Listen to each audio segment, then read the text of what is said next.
Hi, this video is about the Edward's campaign of 1346, with the most famous medieval battle of Crecy. How Edward get there, why it was Crecy. So, lots of maps and French names incoming. Stay tuned.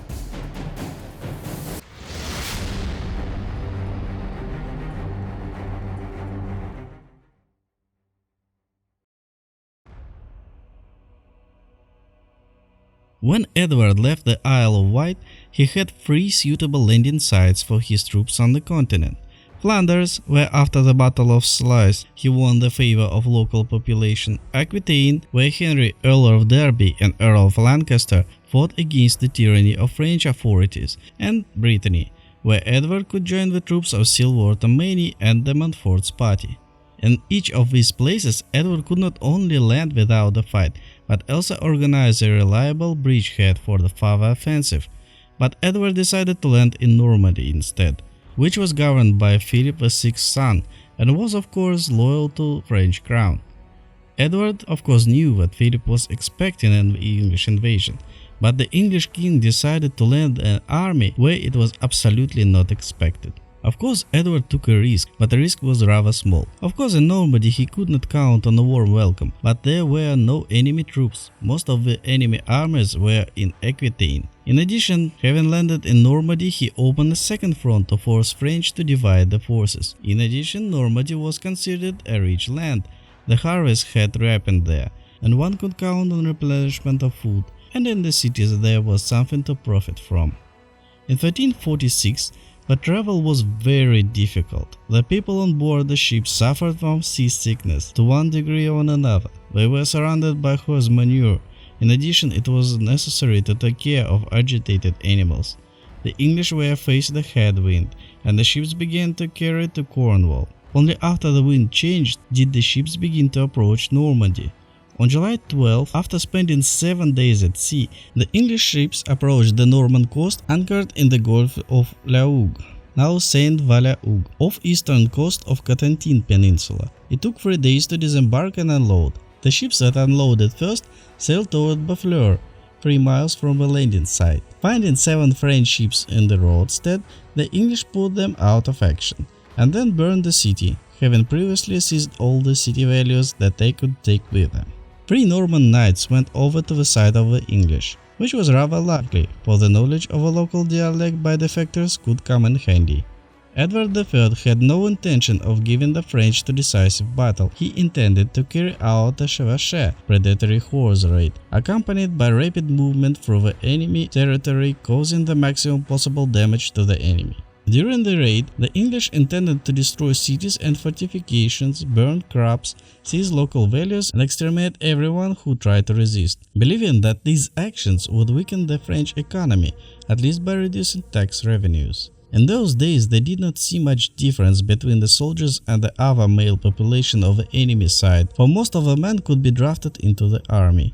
It is also worth noting that if between the nobles of opposing side in those days there was still a touch of former knightly relations, but people of a lower social status could hardly count on sympathy for themselves, and no one thought about the peasants who were driven to poverty by military actions, neither the French nor the English. The terror could force the population to change its monarch and accept the terms of the English. Not expecting to meet heavy resistance in Normandy, Edward apparently decided that a destructive raid could undermine the reputation of Philip VI, unable to protect his subject. In those days, such raids, albeit with the involvement of less forces, were common. First, raid participants, having seized a section of enemy territory, organize a strong point at this place, and then raid deep into the territory in order to organize new strong point and continue to roistering. In the event of the approaching enemy army, they returned to the port to go home.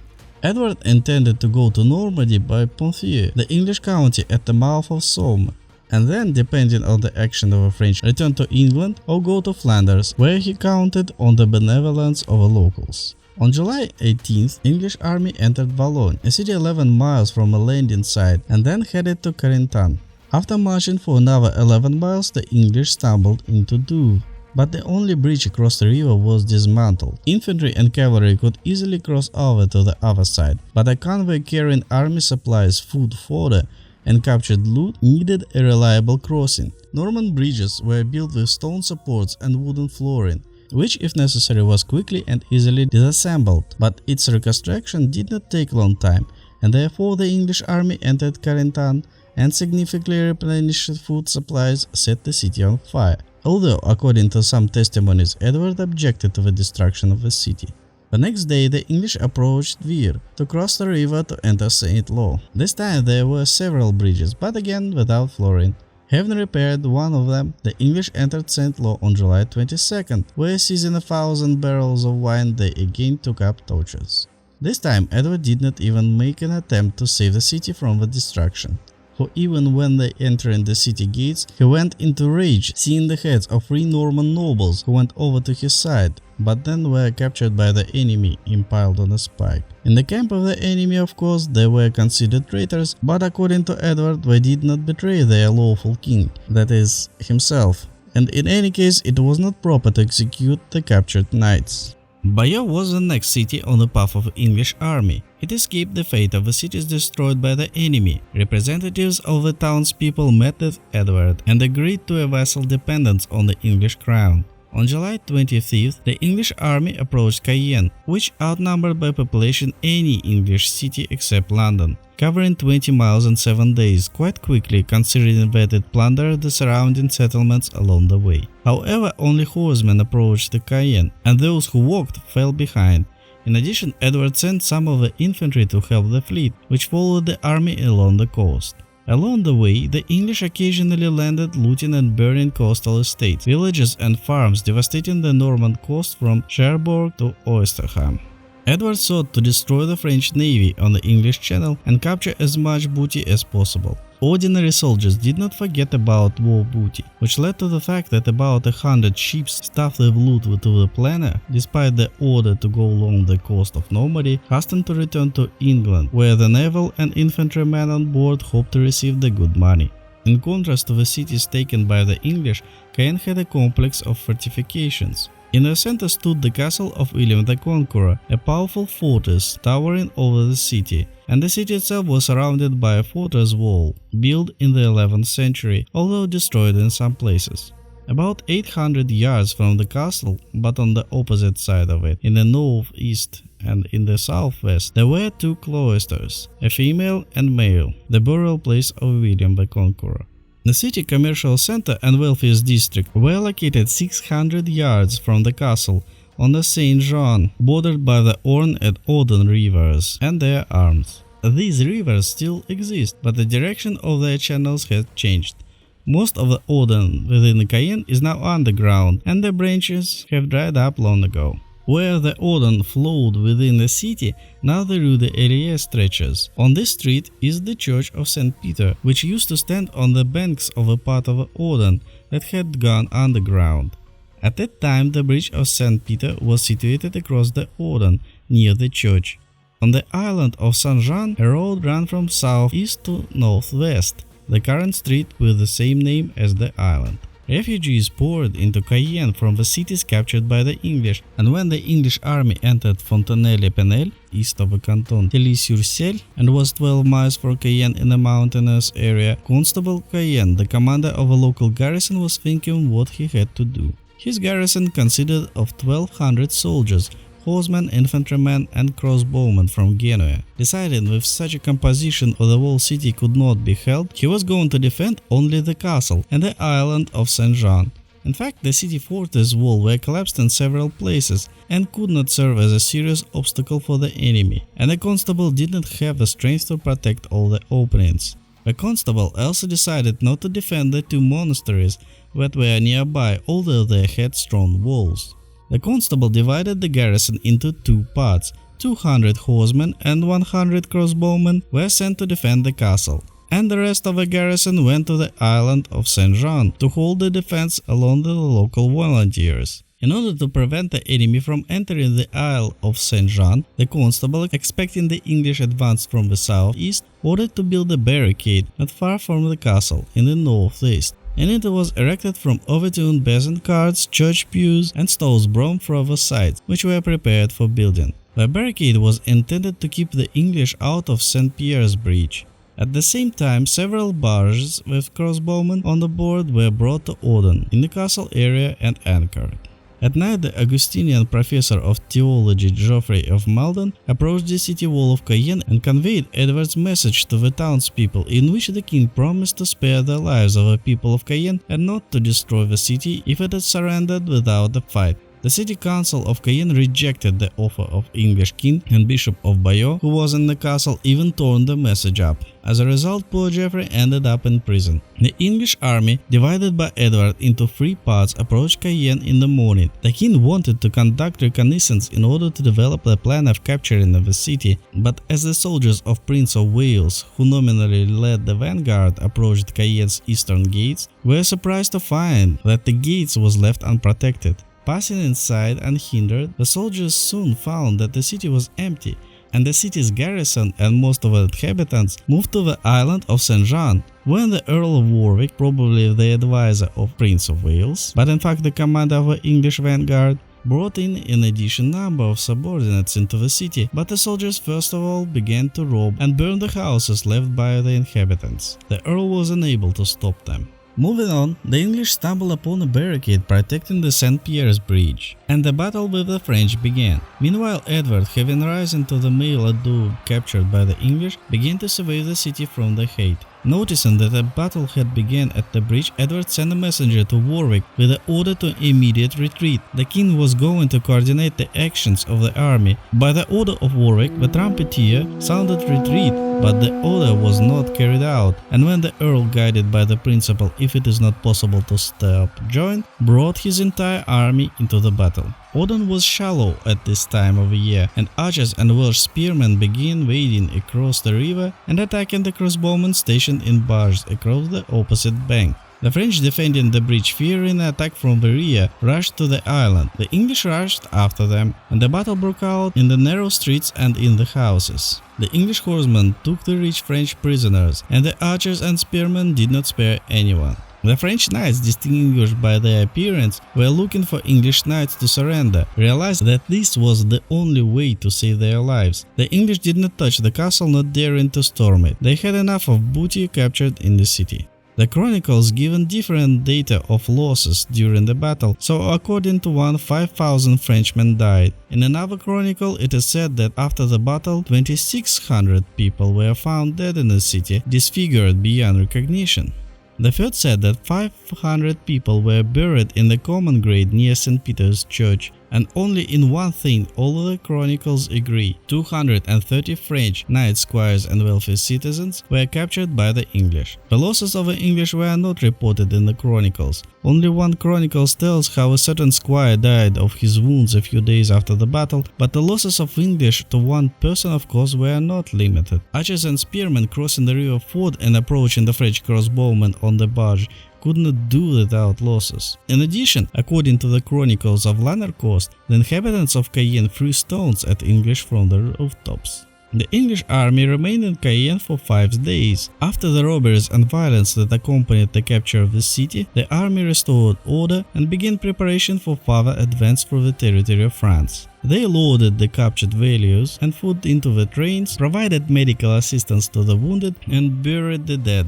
Those who showed less aggressive zeal visited the tomb of William the Conqueror for tourist purposes. While in Caen, Edward ordered that 100 ships be sent to him from England to replace the deserters, 1,200 archers, 2,450 bows, and 6,300 bunches of arrows. Later, when came from Ousterham, Edward sent prisoners to England under the protection of a detachment of archers led by Earl of Huntingdon. The prisoners were released for ransom, which was a significant source of income for the medieval soldiers. Having received a large ransom, one could get rich. The practice of keeping a prisoner until the ransom was received had existed for more than 1 century, but during the wars of the English with the Welsh and Scots, prisoners of war did not bring much income.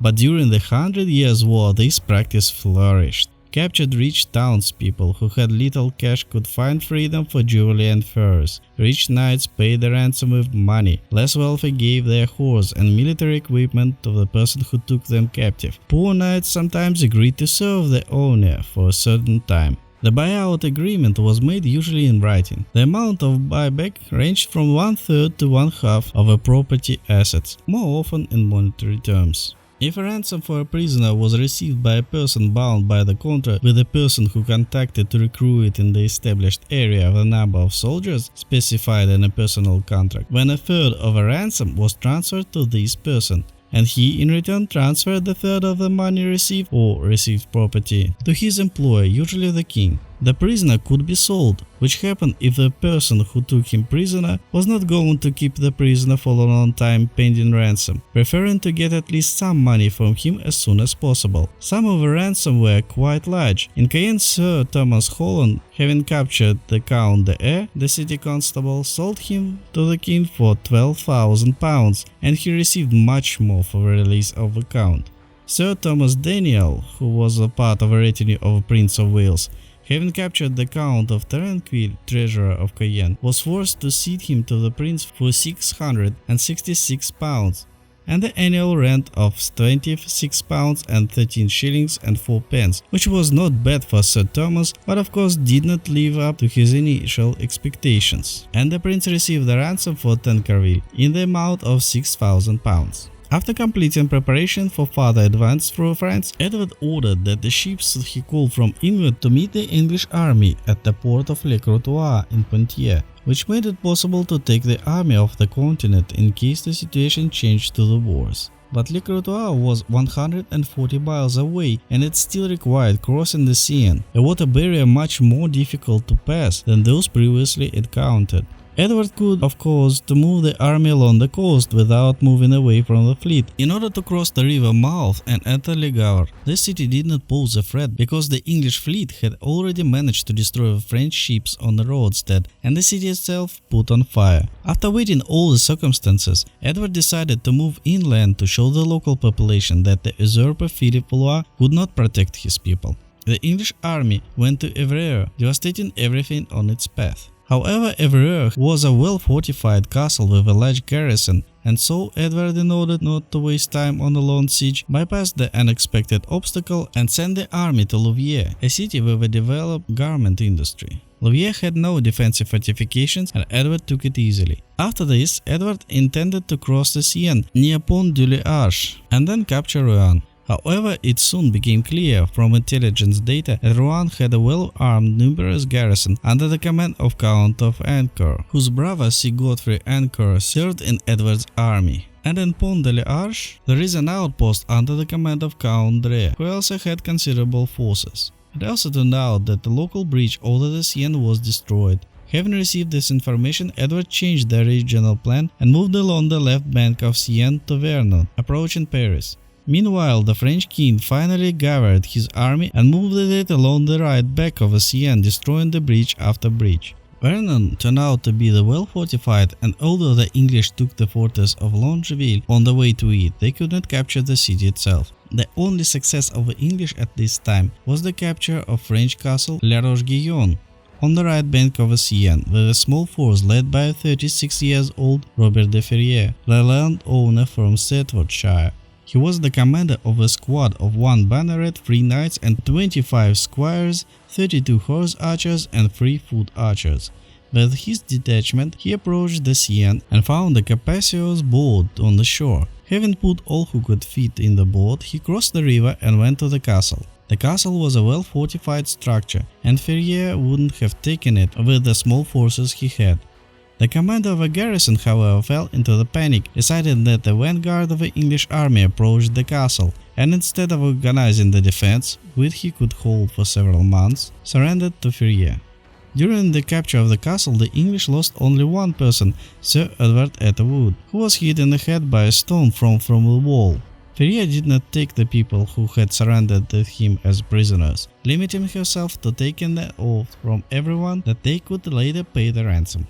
After completing the operation, Ferrier returned to the army. His sortie had no military significance, but once again showed that Philip VI was not able to protect his people on its own territory.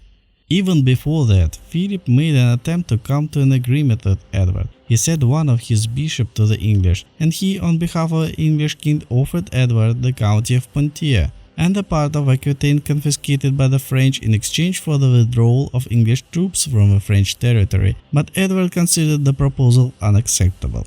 Leaving Vernon, the English army went farther up to the river, hoping to cross the Seine at Mantes. However, approaching the city, the English saw that the fortress wall was full of enemy soldiers. Edward decided to move on, and the English continued to move up the Seine, bypassing the defended cities and devastating unprotected settlements. On August 12, the English army approached Poissy, finding themselves 20 miles from the French capital. The bridge over the Seine at Poissy was destroyed, but the stone pillars remained intact. At this time, the French army continued to move along the right bank of the Seine, and bypassing the bend approached the Saint-Cloud. Taking advantage of the absence of the enemy, Edward ordered the bridge over the Seine to be repaired, which required a new flooring. While the bridge was repairing, English troops ravaged the suburbs of French capital from Saint-Germain-en-Laye to Boulogne. The panic began to spread in Paris, and the townspeople began to construct barricades in the streets, which were patrolled by soldiers to stop the riots.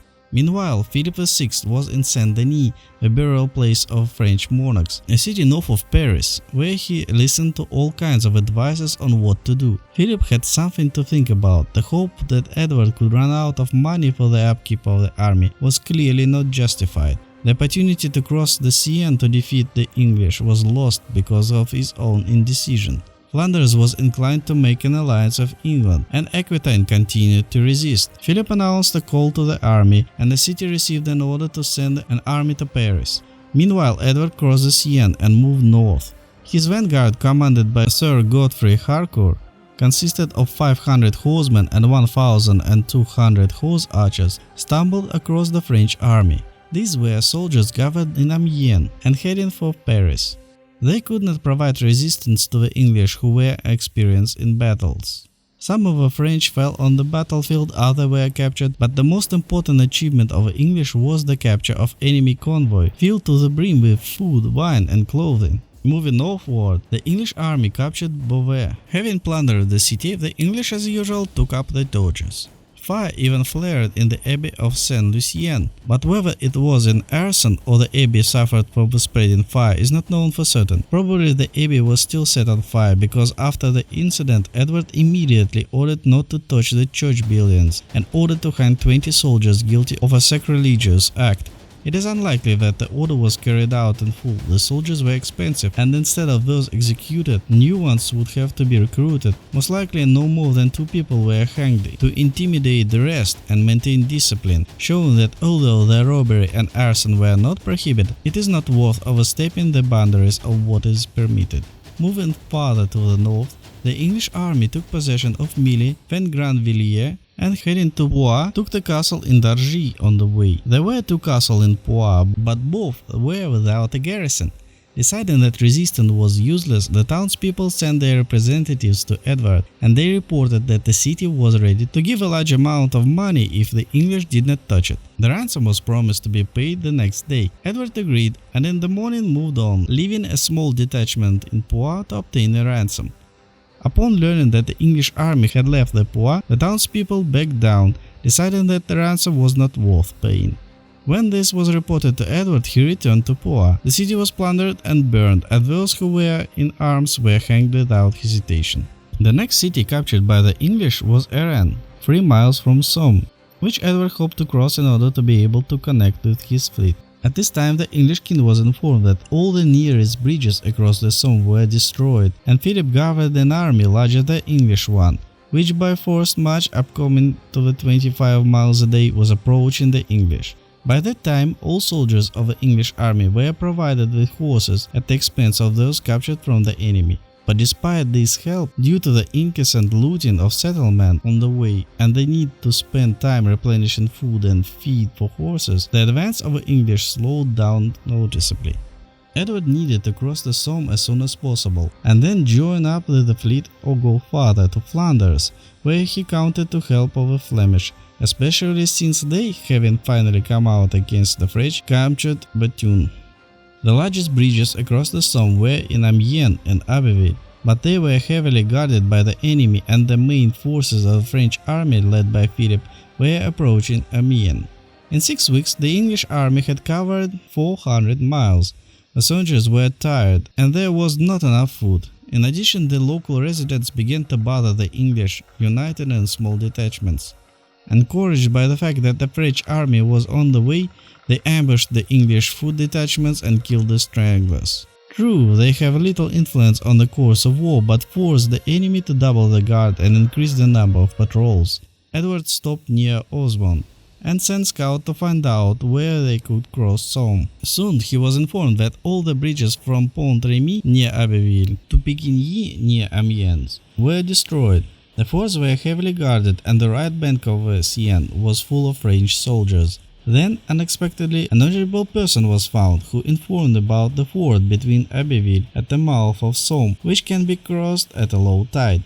It is not known exactly who this knowledgeable person was. One source says that the necessary information was provided to the English by a French prisoner who was freed for his message. According to another source, it was the English soldier who had previously visited these places. At August 20th, the English army approached Shevauchée, a city 8 miles from the Somme. The French from Amiens went down the right bank of the river. They counted on the fact that the English would not cross Somme and that they themselves, outnumbering the enemy's army, would eventually defeat it.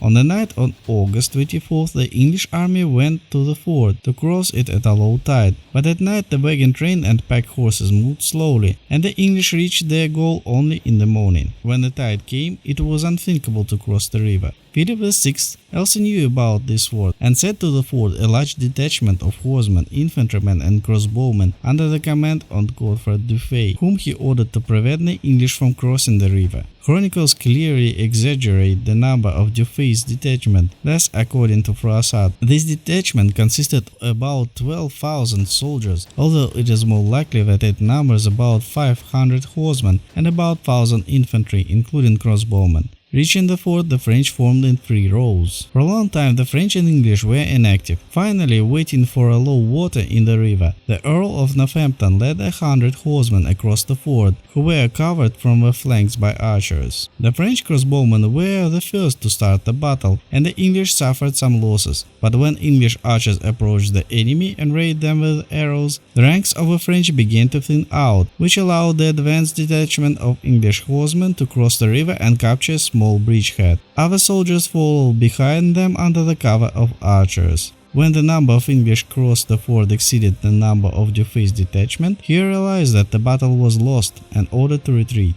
The retreat soon turned into a rout, and the English pursued the enemy as far as Amiens. Meanwhile, the main forces of the French army crossed over to the left bank of the river, but when they approached the ford, the English army was already far away, and there was no way to pursue it in hot pursuit.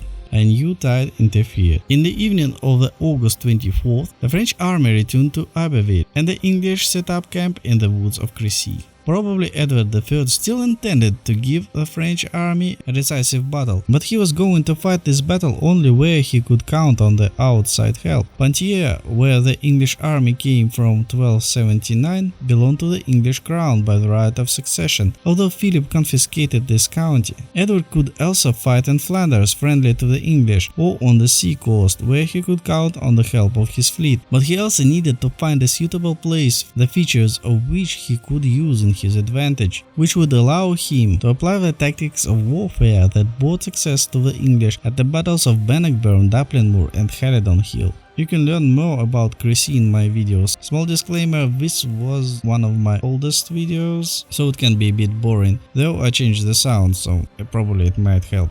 It can be said that the French lost the Battle of Crecy rather than the English won this battle. The French were inferior to the English in organization, their army was uncontrollable, there was no discipline, the crossbowmen could not show their striking power, the knights who distinguished themselves only by bravado and recklessness interfered. The English surpassed the enemy tactically. First of all, before the battle, they occupied a suitable terrain, the features of which they used for their disposition. The fought-out formation of the English army played an important role. A narrow front, defended from the flanks by archers, the intensity of which was repeatedly thwarted by the attack of the French cavalry. The tactical maneuver of the English also played a role. The men-at-arms fought on foot, which instilled confidence in the infantrymen.